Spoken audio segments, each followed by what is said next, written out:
हमारे साथ जुड़े रहने के लिए न्यू न्यूज के YouTube चैनल को सब्सक्राइब कीजिए, साथ ही बेल आइकन को दबाइए न्यू न्यूज की खबरें सबसे पहले देखने के लिए। हित वचन नहीं तूने माना, मैत्री का मूल ना पहचाना, तो ले मैं भी अब जाता हूँ, अंतिम संकल्प सुनाता हूँ। वचन नहीं अब रण होगा, जीवन जय की मरण होगा, फण शेष नाग का डोलेगा, विकराल काल मुंह खोलेगा। दुर्योधन रण ऐसा होगा, फिर कभी नहीं जैसा होगा।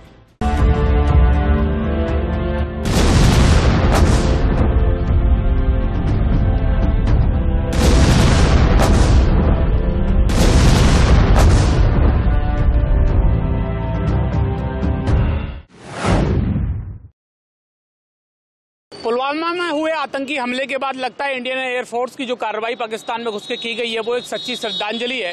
कुछ रिटायर्ड सैनिक हमारे साथ मौजूद हैं, उनसे बात करने की कोशिश करते हैं जो कार्रवाई इंडियन एयरफोर्स द्वारा की गई है वो किस तरीके से और किस तरीके से वो देखते हैं, क्योंकि काफी दिनों बाद एक कार्रवाई ऐसी देखने को मिली है जिससे जनता को एक उम्मीद थी कि ऐसी कार्रवाई होनी चाहिए, जिसे एयर स्ट्राइक नाम दिया जा रहा है और एक बहुत बड़ी कार्रवाई जिसे बताया जा रहा है कि कई लोग उसमें मरे हैं जो आतंकवादी संगठन चलाते थे, जिसमें काम करते थे। किस तरीके से आप देखते हैं पूरी कार्रवाई?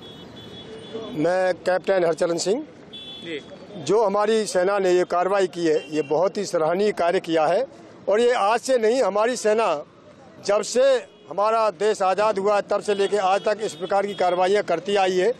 लेकिन अब से पहले हमारी सेना के पास कुछ अधिकार कम थे, जो कि आज मोदी सरकार ने पूरे अधिकार दिए हुए हैं और हम हर कार्य करने के लिए सक्षम हैं, चाहे पाकिस्तान हो चाहे अदर कोई कंट्री हो, हम सबसे लोहा लेने के लिए तैयार हैं। और ये तो अभी एक नमूना है, इससे आगे बहुत कुछ करेंगे, ये हमारा इरादा है। जब पुलवामा में जिस तरीके की घटना हुई लग रहा था कि अब कार्रवाई बहुत जरूरी है, तो क्या ऐसी श्रद्धांजलि के तौर पर देखा जाए, सच्ची श्रद्धांजलि के तौर पर? मैं सुबेदार शिवचरण, ये होना चाहिए कि क्या नाम है, जो हमारा अभी अटैक हुआ है बहुत ही अच्छा है, सराहनीय है।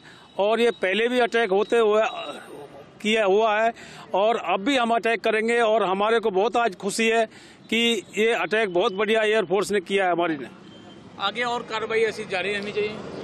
मैं बता देना चाहता हूँ कि ये हमारी केवल श्रद्धांजलि है, अच्छी और सच्ची श्रद्धांजलि तो अभी बाकी है। और ये पाकिस्तान को पता चल चुका है, आज उसके संसद में हंगामा हो रहा है। हमारे देश में हमारी सेना इसी काम के लिए जानी जाती है। हमारे मिराज ने जो कमाल किया है, सुकोई बाकी है, राफेल बाकी है, तेजस बाकी है, हमारे पास बहुत विकल्प हैं। पाकिस्तान तो क्या, आस पड़ोस भी सुन ले कि भारत के हिंदुस्तान की तरफ कोई आंख उठा के देखेगा, उसकी आंख भी नोची जाएगी, उसको उठाया जाएगा।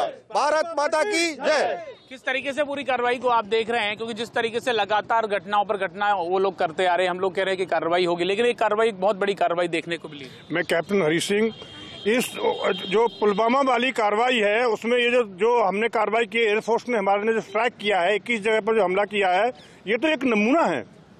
हम भारतीयों की जोश को भी मालूम नहीं है, जोश हमारा बहुत हाई जोश है। हमारे मोदी जी ने कहा था कि जोश कैसा है, हाई जोश, तो हाई जोश तो अभी उसको देखना पड़ेगा। ये पुलवामा का नमूना है, हम उनको याद दिलाना चाहते हैं, पुलवामा को हल्का नहीं लेंगे हम। अगर तुमने आगे तुम नहीं संभले, अगर तुमने सबक नहीं लिया तो इससे बहुत बड़ी कार्रवाई होगी। अभी 40 किलोमीटर अंदर घुसे हैं, पूरे पाकिस्तान को बर्बाद कर देंगे। उसको सोचना चाहिए, अपने आतंकवादियों को हटाओ वहाँ से, उनको भगाओ वहाँ से। तुमने जो पाल रखे हैं उनको छोड़ेंगे नहीं, हम छोड़ेंगे नहीं उनको हम। ये हमारा इरादा है, ये पूरे देश का इरादा है। जिस तरीके से वहाँ पर कैंपिंग वहाँ से चलाई जाती है, तो आर्मी का वहाँ पर सपोर्ट होता है, तो क्या मानते हैं अभी कार्रवाई ऐसी और होनी चाहिए जो वहाँ पर लोकल जो सपोर्ट है वो खत्म हो? यस, जितने भी जो उग्रवादी कैंप हैं, आतंकवादी कैंप हैं, पाकिस्तान की आर्मी और ISI के अंदर में चलते हैं ये।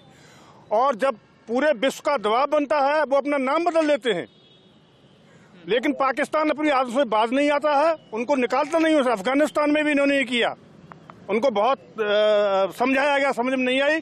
जूते का यार है, एक जूता पड़ा है, अभी बहुत से जूते पड़ेंगे, उसको समझ में आ जाना चाहिए। इन उग्रवादियों को वहाँ से हटा देना चाहिए। हिंदुस्तान तरीके से कार्रवाई हुई है। पूर्व मुख्यमंत्री महबूबा मुफ्ती ने कहा था कि जिस अगर 35 से छेड़छाड़ की गई, 35 से अगर छेड़छाड़ की गई तो वहाँ के लोग कौन सा झंडा उठा लेंगे उनको मालूम नहीं है। तो ये सब कैसे बयानबाजी आप देखते कि देश को भड़काने की कोशिश नहीं करते लोग? पीडीएफ के जितने भी नेता हैं वो देश के खिलाफ बोल रहे हैं और वो उग्रवादी को समर्थन करते हैं। 35A और 370 धारा जो है बिल्कुल अंडर कंसिडरेशन है, सुप्रीम कोर्ट के अंदर है और उसका डिसीजन जल्दी आने वाला है, क्योंकि उसकी 100 बटालियन गवर्नमेंट ने भेजी हुई है उसके प्रोटेक्शन के लिए कि अगर कुछ भी हादसा होगा उसको निपटने के लिए 100 बटालियन जो है बीएसएफ की ऑलरेडी जम्मू कश्मीर में भेज दी गई है इन एडवांस। और उस 35A और 370 खत्म होने वाली है। बस अभी मोदी दोबारा आ गए तो ये मान लो कि सारा हिंदुस्तान एक हो जाएगा, जैसे अपने सरदार पटेल ने जो किया था। हाँ, सोने की चिड़िया कहलाएगा और जाएगा, अखंड भारत हो जाएगा। अभी हम सबको मोदी को दोबारा लाने की हर तरह से कोशिश होनी चाहिए, इसी तरह के डिसीजन आएंगे। एक बात आप सभी लोग, क्योंकि आप सेवा में रहे हैं, तो एक बड़ी कॉमन सी बात कि सरकारें आती हैं और चली जाती हैं, क्या इस बार कुछ सरकार में खास नजर आ रहा है? एक्चुअल में क्या है, वहाँ की जो अलगाववादी पार्टी जो भी है, कहाँ जो अलगाववादी नेता हैं, अगर उनको नष्ट कर दिया जाए तो वहाँ की जो ये टेररिज्म है बिल्कुल खत्म हो जाएगी, सारी समस्या खत्म हो जाएगी। कुछ सरकार का कुछ बदलाव नजर आया क्या? सरकार का बदलाव नहीं, मोदी सरकार के अंदर एक बिलिंग पावर है। हर मतलब पहले जो भी हमारे पीएम हुए हैं उनके, हाँ, इस तरह की जो है का बिलिंग पावर जो होती है वो मोदी के अंदर है। इस तरह से उन्होंने जो डिसीजन लिया है और हाँ, जिस तरह से सैनिकों को, हमारी मतलब आर्मी को जिस तरह से उन्होंने वो दिया, पावर दे रखी है, पहले किसी ने नहीं दी थी। अच्छा, इलेक्शनों के जब इलेक्शन आते हैं तो बड़े आरोप प्रत्यारोप होते हैं और खासतौर पर जिस सेना को भी नहीं बख्शा जाता। आपने देखा हो कई बार ऐसी घटनाएं हुई हैं, चाहे वो शहीद हेमराज जी के साथ। तो राजनीति जब होती है, वो जब माहौल जब निकल कर आता है तो उसमें क्या होती है, कुछ पार्टियां ऐसी होती है जो देश के अगेंस्ट में जो काम करती हैं, उनका नाम लेने से कुछ नहीं है, पर आम पब्लिक सब जानती है कि कुछ पार्टियां ऐसी हैं जो कि आप अच्छा काम करेंगे उसमें भी कुछ न कुछ कमियां निकालेंगी। तो आज की तारीख में बहुत सी ऐसी पार्टियां हैं जो देश के खिलाफ काम कर रही हैं और उग्रवादियों के साथ खड़ी हुई हैं, पाकिस्तान और चाइना के साथ खड़ी हुई हैं। एक ही पार्टी है बीजेपी जो कि चाइना और पाकिस्तान जो है वो एक ही पार्टी के खिलाफ है, बाकी सारी पार्टियों के साथ समर्थन है। इसका मतलब उनके साथ कुछ साठगांठ है उनकी। सौरभ जी, मैं एक बात कहना चाहूंगा, 1947 से देश आजाद हुआ है, वही सेना है, वही हथियार है, लेकिन जो काबिले तारीफ डिसीजन लिया गया, किसी सरकार में आज तक दम नहीं दिखाया सैनिकों के हाथ खुले छोड़ दे।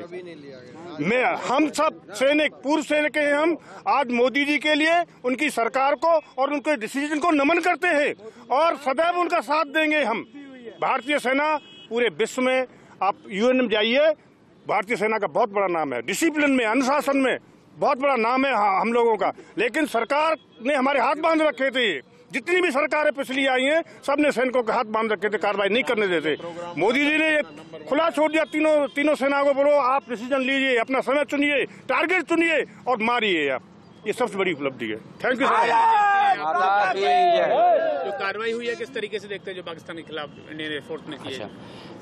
जिस दिन से हमारे 40 आदमी शहीद हुए थे, उस दिन के बाद मैंने मोदी जी ने प्रण कर लिया था कि आर्मी को जो ना जितना भी पावर जो सौंप दी थी कि आर्मी जो करेगी अपना वो किस समय पर करेगी, क्या टाइम होगा, कैसे होगा, कौन सा एरिया होगा, वो सब जो ना आर्मी को सौंप दिया था। आज तक ऐसा कोई प्रधानमंत्री नहीं हुआ है। मैं 71 की बार लड़ चुका हूँ, मुझे पता है कि 30 किलोमीटर हम पाकिस्तान के अंदर में गया था और 1 साल 3 महीने में पाकिस्तान के अंदर रहा था। उस समय इंदिरा जी ने ये काम करवाया था। इंदिरा जी के बाद में ऐसा कोई प्रधानमंत्री नहीं हुआ है जिन्होंने ऐसा करके दिखाया है। क्या उम्मीद है आने वाले समय में? आने वाले हमें उम्मीद है कि हमारी पावर जो बहुत ज्यादा है, हिंदुस्तान की आर्मी जो है ना वो सबसे शक्तिशाली है। चाइना भी इससे घबरा रहा है। आपने देखा होगा 2 कलम के अंदर जो आपने देखा धक्का मुक्की हुई थी, वो मेरी ही यूनिट के आदमी थे। अभी मैं जो ना फिरोजपुर से होकर आया हूँ, तो वहाँ पर उसको क्या नाम है वो मिला है, प्रशंसनीय पत्र मिला है, जनरल साहब ने दिया है मेरी पलटन की सीईओ को। तो वहाँ पर हमारा जो है ना बड़ा भारी, और मेरी पलटन जो है विदेश जा रही है। तो आज बहुत बड़ी खुशी का दिन है और ऐसी कार्रवाइयां और होती रहनी चाहिए। जी, मैं हलदार योगेंद्र, सौरभ जी, मेरे अपने माध्यम से, मैं आपके माध्यम से और अपनी जवान से ये बोलना चाहता हूँ कि हमारी सेना ने ईंट का जवाब पत्थर से दिया हुआ है, ऐसे ही देते रहेंगे। मोदी जी के आदेश के अनुसार मोदी जी ने छूट दी हुई है, इतनी किसी सरकार ने नहीं दी। और ये जो जीत है आज, इसे मोदी जी की माना जाए, सेना की माना जाए, जनता की माना जाए, श्रद्धांजलि माना जाए, ये बहुत बड़ी श्रद्धांजलि है। इसके भविष्य में आज तक कोई श्रद्धांजलि दी, सबूत देने वालों के लिए इससे ज्यादा कोई सबूत नहीं है। सबूत देने वाले तो सबूत मांगते रहेंगे, इसका कोई सबूत नहीं है।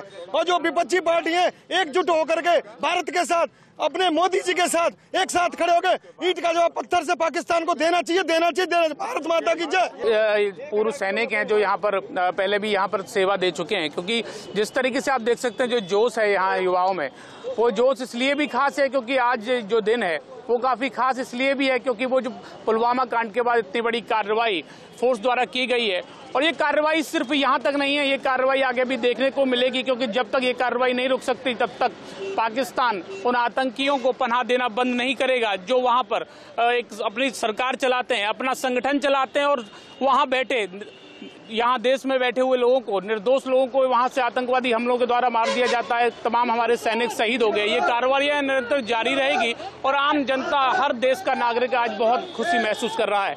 अपने सहयोगी संतोष के साथ सौरभ शर्मा, न्यूज़ मथुरा।